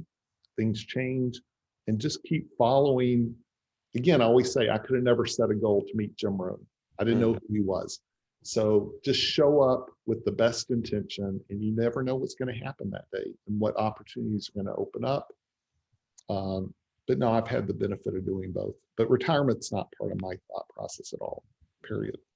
Yeah, same here. We're going to talk about purpose in a little bit. I mean, once you got your purpose on fire, you're inspired, like you're working because you want to. You're showing up every day because you love what you do. It's not work anymore. But thank you, Kyle. Appreciate it. Great response. Kyle, next question is about marketing in 30 seconds or less. What are some of your best marketing tips? Yeah, that's like asking how a watch is made in 30 seconds. But, it To answer that too quickly is to go straight to tactics, and I don't believe in tactics. I believe in being strategic. Okay. You don't fill up huge rooms without tactics, but it's the principles. Principle number one, have a great product. Principle two, have great service. Think about Apple, think about Nordstrom's. Most people are sitting there churning through people, churning through relationships, because they think it's all about marketing, where it's really about create great stuff and then learn to connect the dots on how to reach the right people. And then you just got to figure out how to monetize that in a way that's congruent with you.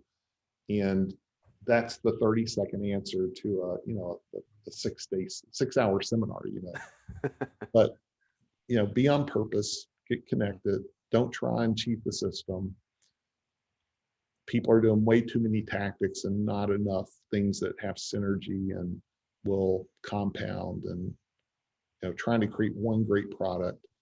If you become great at one thing, you can then do everything else. Too many people are trying to become good at too many things instead of great at one thing. Once I could fill up huge seminar rooms, then the world was mine. I could then take one more thing and one more thing. So I loved when you said earlier, you figure out Facebook, then you went to Instagram, then you went to YouTube or LinkedIn. When you said that, I thought, yes, that's how it's done. Thank you, Kyle. All right, folks, this is an amazing interview we got so far with Kyle Wilson, amazing entrepreneur, legendary marketer, especially for many big names such as Jim Rohn, which leads to a part that I really wanted to talk about, Kyle. Very, very important. And this follows through what we talked about before. I feel like an obligation to document the self-help movement. I had Jim Cathcart on here. Jim Cathcart it was an amazing interview. I recommend it to everyone to check it out. It was over 2 hours. We went in depth on the lineage of Napoleon Hill. We connected it from Andrew Carnegie all the way to modern times, to Dr. Denis Waitley, Earl Nightingale. Kyle, maybe can you help to fill in the blanks? Maybe, and I'm putting a lot of pressure on you because we got some time constraints here, but maybe in a minute, can you to help to depict the whole history of that up to the time of Jim Rohn? And I'll tie two questions in at once. How is Jim Rohn important in this model? Yeah, so I don't know the history to the degree Jim would have shared. Obviously, Napoleon Hill, Think and Grow Rich, was an impactful book. And I know Paul J. Meyer, who I did spend time with. Paul J. Meyer was a mentor, actually bought the 17 Laws of Success, it was called Law, from Napoleon Hill. And Paul J. Meyer had Success Motivation Institute in Waco that impacted, hundreds of thousands of people. Obviously, Success Magazine, W. Clement Stone, and then Og Mandino. That's been a lineage over the years. But there were authors going back to Acres of Diamonds and As a Man Thinketh that were talking about some of the same things that Earl Nightingale started talking about. When I interviewed Denis Waitley and Brian Tracy, they both told me Earl Nightingale stories. And Denis in particular first discovered Jim Rohn by Earl's taking him to a seminar that Jim was speaking, and he said, "Do you see this guy up on stage? He's not jumping around.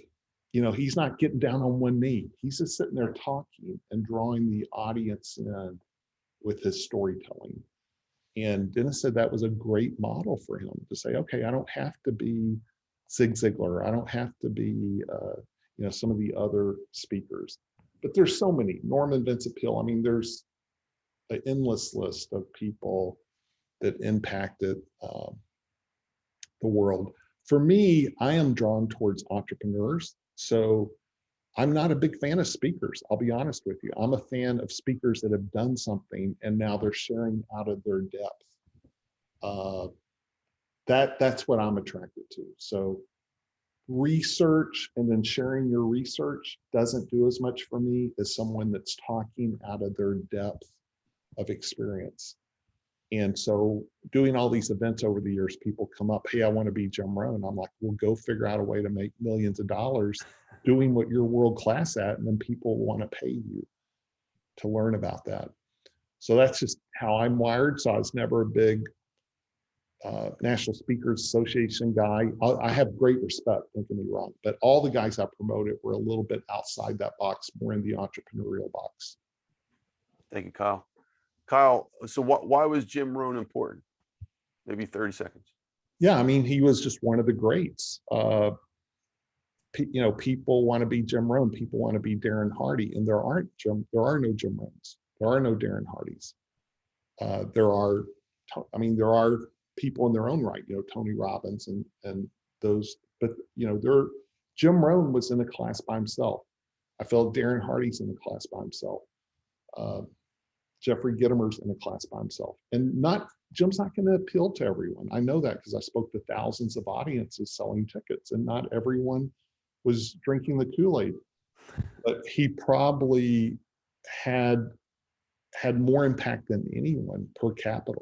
If you took 1,000 people that heard name any other speaker and then add Jim into it, Jim's probably had the greatest impact on that group of people of penetrating all the defense systems with truth.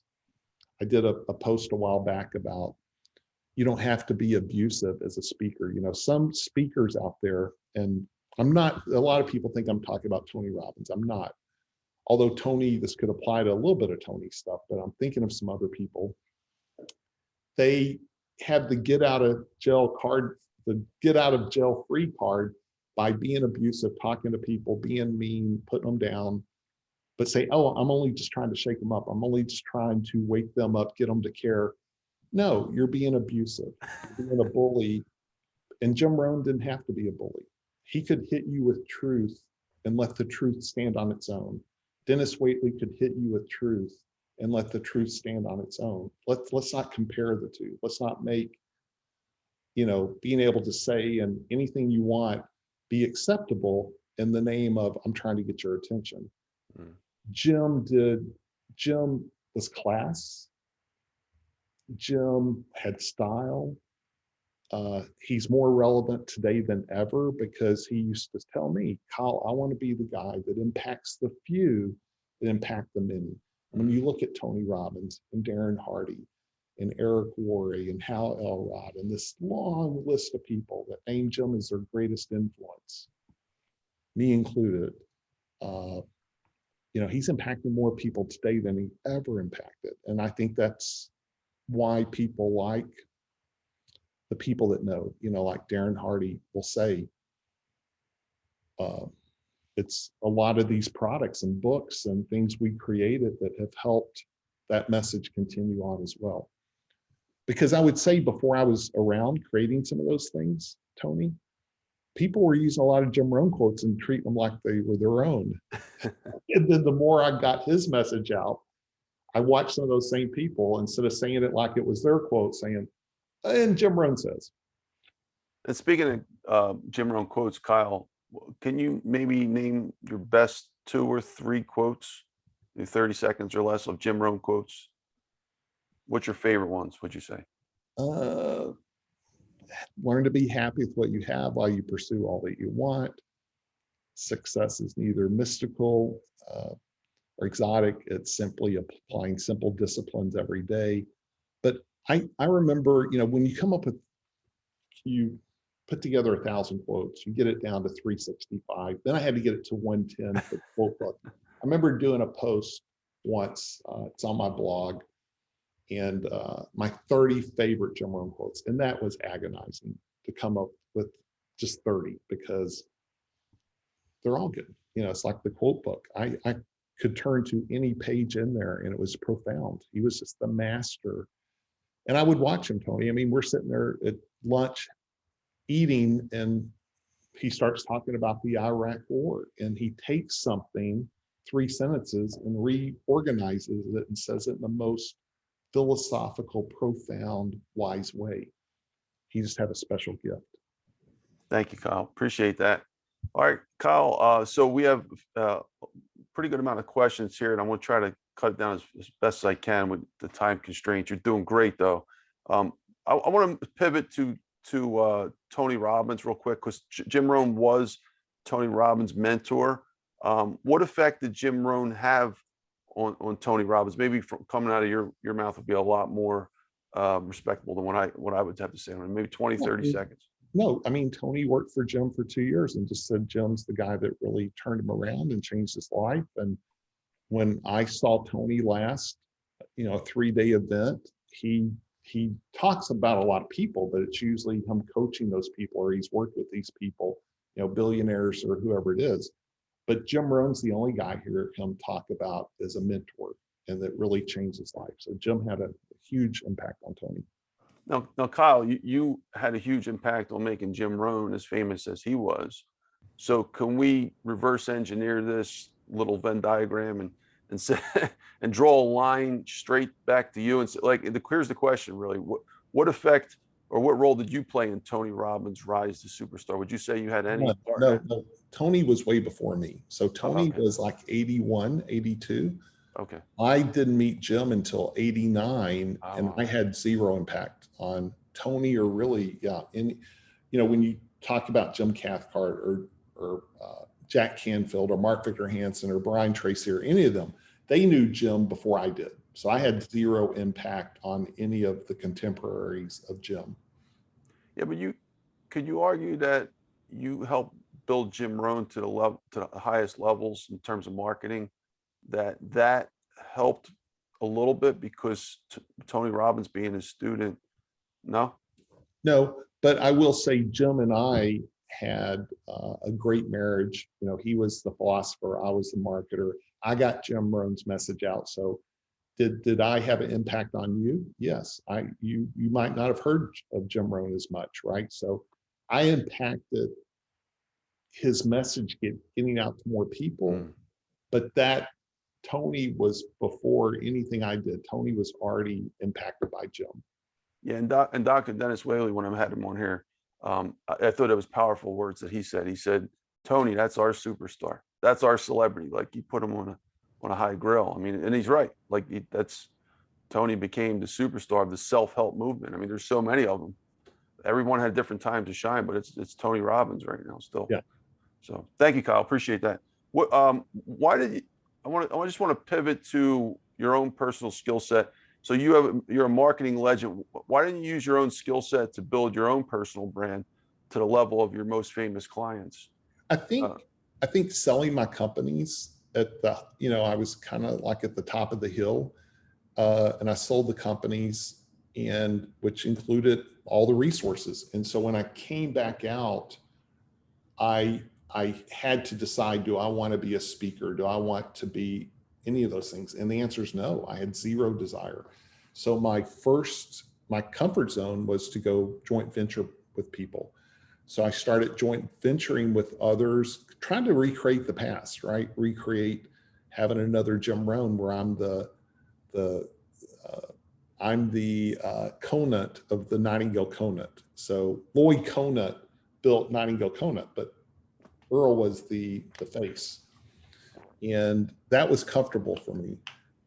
I have since realized the middleman doesn't work. There are no record labels are going out of business, publishers are going out of business, people can go direct to talent. So I knew, okay, I got to be talent, but I don't want that. I mean, like, the things I did sacrifice to build what I built in the past are the very things I'm at the top of my list. Like this morning, when I wrote down and I'm journaling and I'm thinking about today and I'm being intentional, business doesn't even show up till number 5 on my list. And so I think the biggest mistake I could make is to go chase that, because I don't have a desire to do it, first of all. And second of all, that's not my skill set to go. I mean, there are people that it would have made their dream to introduce Jim Rohn. So I let them do that. Like, I didn't need to do that to get on stage and do it. And it was uncomfortable for me. So yeah, so I mean, I slightly entertained it, but you have to scream so loud to overcome all the BS right now. I don't have any desire to do that. So I've taken a different tack that's really served me well. It's to attract my tribe. And when we have a group, I don't care who the guest is. Phil Collen of Def Leppard, Brian Tracy, whoever it is, they say, Kyle, you got the best people. Denis Waitley, we just had the retreat. You have the best people. So I've attracted amazing people, and that is, that's my calling at the moment, not to be the most famous. I would have gone after the most famous. I would have gone after that if that's what I felt called to do. It's just not. Just because I was the marketing guy with Jim doesn't mean I'm Jim Rohn, because I'm not, right? Jim had a skill set. Darren Hardy has a skill set. Brian Tracy has a skill set. So I don't want to diminish these amazing speakers and say it's the marketing that made them the biggest. It's the marketing that helped get their message out, but their message was world-class. I don't have that. I have experiences, I have wisdom, I have connections, but I don't feel like I have that, the desire or the skill set to go be on those kind of stages. Thank you, Kyle. Appreciate that. And by the way, we had Joe Foster here. He's the founder of Reebok. He built a $5 billion company, $4 billion before he sold it. And he sort of said the same thing. I asked him the same question. I was like, why are you coming out now? You're in your 80s. Because he wanted to tell the story properly, but he didn't have any desire to do it because he was building his business's brand. It didn't matter about Joe Foster. It's kind of, as I'm thinking about it, it's kind of like saying, hey, you were the manager for Lady Gaga. Why don't you go do it yourself now? It's like, no, they're two different skill sets, right? I can go out and sell books on being the manager for Lady Gaga and some of the things we did, but it's still a different path than trying to, pretend you have those same skill sets. Thank you, Kyle. All right, Kyle, we're going to move into hyper speed now. So 10 seconds each question. Can one book? Well, maybe I'm gonna challenge it. Skip some of the questions and let's, the answers need to be relevant. But yeah, we got 3 minutes, so yeah, whatever you want to do with it. Okay, these are template questions I've asked everyone on here from all the main speakers we talked about earlier. Can one book change the world? I don't know. All right. What role has networking played in your life? Not much. Not I'm not a networker. I'm a value bringer. I bring value, but I don't network. Okay. Thank you, Kyle. What is mentoring important, an extension of that? And who are some of your mentors? 1000%, but mentoring has to have, it can't be, hey, I'm the student, you're the teacher, teach me everything, oh wise one. There has to be an energetic exchange that's win-win. I have a lot of mentors in my life, and but they're reciprocal. I mean, I'm bringing value to them too. It's a win-win relationship. And I mentioned Erica from Passionistas. I definitely brought value to her, but she brought value to me too. She brought a perspective I didn't have of millennials and shortcuts and not wasting time. I came from a different mindset where millennials, if it doesn't matter to them, they're out. Well, there's a positive side to that too, right? They don't do things that they don't feel. So I think every relationship has a reciprocal give take. Thank you, Kyle. Great response. Kyle, what are your favorite financial books? And in that I include business, money books, maybe one or two. Well, Rich Dad Poor Dad obviously was the game changer for almost everyone. And I don't know, I'm pretty common sense on my financial stuff. So I'll just stay with that one. Thank you. Well, I will say there's a guy that part of my group that wrote an amazing book called Why Doctors Don't Get Rich, Dr. Tom Burns. And I helped him publish it, but Kiyosaki wrote the foreword to that. And Tom, orthopedic surgeon, check this out. Orthopedic surgeon, has over 500 million in real estate. And he was with me at the Denis Waitley retreat. Amazing guy, did it. Like, that book is really an amazing book. Why Doctors Don't Get Rich. I recommend it. Check it out, Anthony. Thank you, Kyle. Definitely will. Next question. Do we need money to survive? Maybe 10 seconds. Do we need money to survive? I mean, it definitely helps. Thank you. As an extension, you could live, I don't know. There's some people that live in parts of the world and parts of the country that, can live off the land, and that was how it used to work. So I guess it depends. There's different layers of that. Thank you, Kyle. Is finance necessary for everyone? Finance, I'm talking about the science of finance. Definitely helps. Yeah, I sold my companies and I was lacking mentors on what to do with the money. I paid way too much tax. Now I know how to, as an entrepreneur, I know how to make a lot of money and invest in things that have great, the government gives you three things to incentives, whether it's housing people, feeding people with agriculture, or energy. Those three things, they give you great tax incentives. So all my investments are first to help limit my tax burden. I would say I'm 10 times more savvy today. And I learned it from all my inner circle members who actually, do that. I didn't have that when I sold my company. I paid way too much tax and I did not do the right investments. I did entrepreneurial investments instead of investments that actually could help tax-wise create cash flow and also build long-term assets. Thank you, Kyle. Kyle, great response. 3 more questions left. Is purpose important in business, and what is your purpose? How important is having a purpose in business? What is Yeah, I think we're all wired a little differently. For me, I have to feel I have to feel I'm helping people. Like I don't ever want someone coming into my world paying me money that I don't feel like it's great for them. I have to feel fulfilled in what I'm doing. And in many ways, that is purpose. Now, some people have greater levels of purpose. They have greater levels of things that move them. Maybe they had a catastrophic thing happen that had them wake up one day on a mission. I think I have evolved to purpose, but my purpose at one time was to feed my family. My purpose at one time was to do well in business. My purpose at one time was to have a seat at the table. When I came back out, part of my purpose is what will still have me be able to sit down with Darren Hardy when I'm in San Diego, like I was 2 weeks ago, and us spend a day together because it would be relevant for him. So you got to figure out, I don't think it has to be one-dimensional purposes, but you have to figure out what makes things tick for you and then what makes value for the marketplace. I think I'm more aligned today than I've ever been about purpose and making a difference and serving people. But I know that's got to be people that are also aligned with what I have to offer. Thank you, Kyle. Great response. 2 more questions left. What would you like to do in the next 10 years or so, and why? Maybe 10 seconds. No, I don't have any. There's no big bucket list. I have a lot of things. Huh? And make movies, more books. Well, movies are tricky. I mean, Lee Aronson, the creator of 2.5 Men, Big Bang Theory, they've hosted my masterminds at their house. I'm pretty connected in some ways to that world.